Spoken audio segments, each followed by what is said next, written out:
So for the introduction, the title of the book is "Forgiving as We've Been Forgiven," with the authors being Gregory Jones and Celestin Muskura.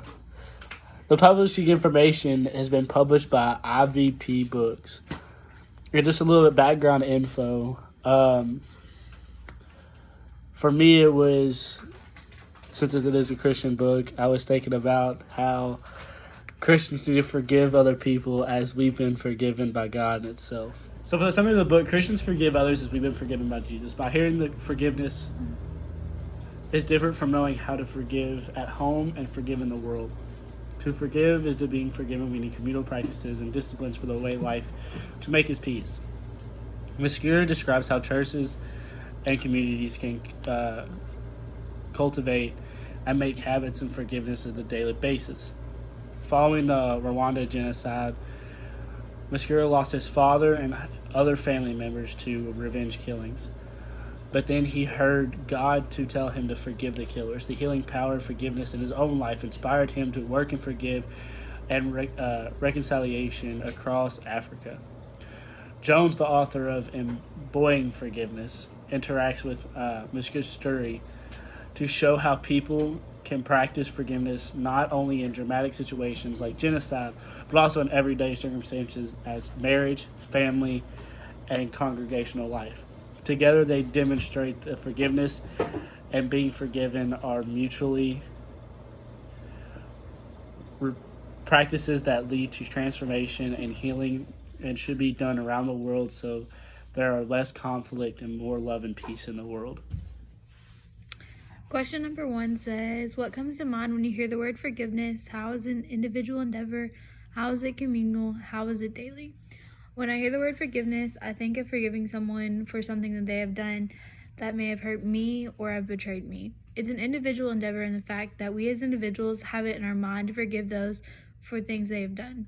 It is communal in the way that we forgive the people around us in order to mend bonds. We forgive people so that we can come together as a whole. It is daily in the way that we forgive those around us every day, whether we realize it or not. Forgiveness is something that is always around us and happens around us every day. So for question number 2, what does forgiveness redeem us from, and what does forgiveness redeem us to? The answer is the fact that God sent his only son to die on the cross to forgive us for our sins redeems us from hell. Jesus' blood was shed so that all of our sins could be forgiven. Forgiveness redeems us to love the ones that are around us even when they have done something wrong. We have to forgive people to shed love and forgive them in the world. Question number 3. When have you experienced a wrong done against you or the ones you loved? How might you begin to offer them perfect forgiveness that Celestin describes?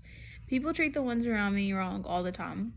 One example is the fact that my uncle is African American, and going in public with him, there are always people that make the racist comments under their breath and constantly judge with their nonverbal communication, such as their facial expressions.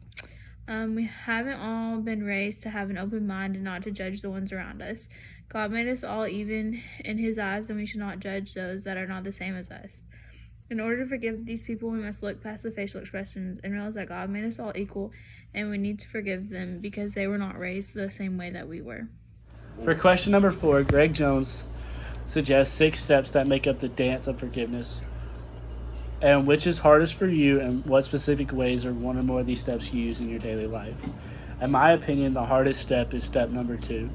Step number 2 states we acknowledge both the existence of anger and bitterness and a desire to overcome them. It's not the fact that I don't know when I am angry and bitter. It is the fact that I do not forgive easy. I can see myself holding grudges. I never overcome the anger and bitterness in my heart that I have for others. I always just let it keep growing inside me and never really look onto other people. One way that I can practice this step is to learn that I can never find the way to forgive others and have to learn to be the bigger person and forgive the problems that are happening in our life. And I have to tell myself that I gotta let the anger go and forgive them as if they should forgive me. Question number 5. How does giving or withholding forgiveness affect the whole community? Where in your community polluted by unforgiveness? What might your community do to open the door for renewal in those areas? When we withhold forgiveness, it not only affects us, but it affects the person we're not forgiving. When we don't give others forgiveness, it can affect that person's behavior. The more standoffish and unforgiving we are to others, the more it affects them.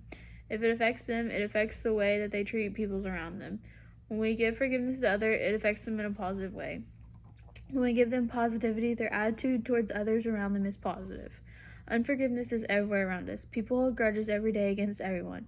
It's everywhere around us in our community. It affects us as a community if one person is negative and holding grudges because it affects that person's attitude and how they treat the ones that are around us. For number 6, what does Greg mean when he says we must learn to remember our past differently, and what does it mean remember well? Well, to learn to remember our past differently is that we need to look at our past and learn from it and fix that all of our mistakes that we did have in the past and make it normal in the future and make it better for other people. And remember well, I would say that you have to just keep that at the front part of your mind, and that's one thing you do remember. You have to keep that on your mind and not forget of all the mistakes that you made so you can fix them. Question number 7. What is the grace of non-remembering? When can it be experienced? How is it different from forgetting?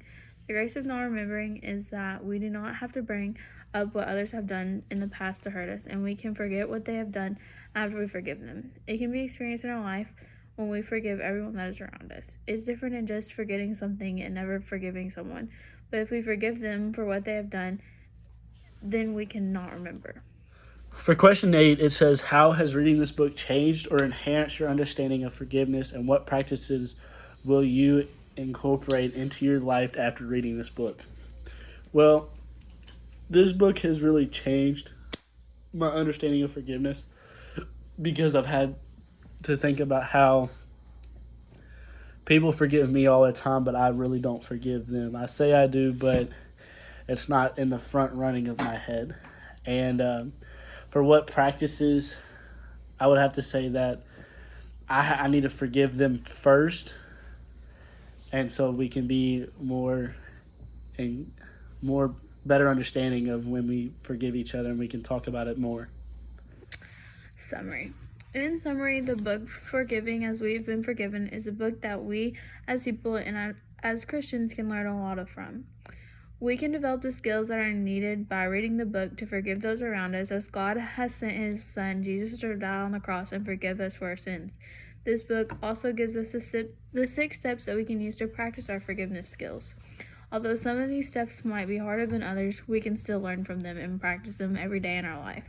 Forgiveness is something that we all need to practice in our daily lives so that we can make not only our lives happier, but the world around us happier by forgiving those that have hurt us.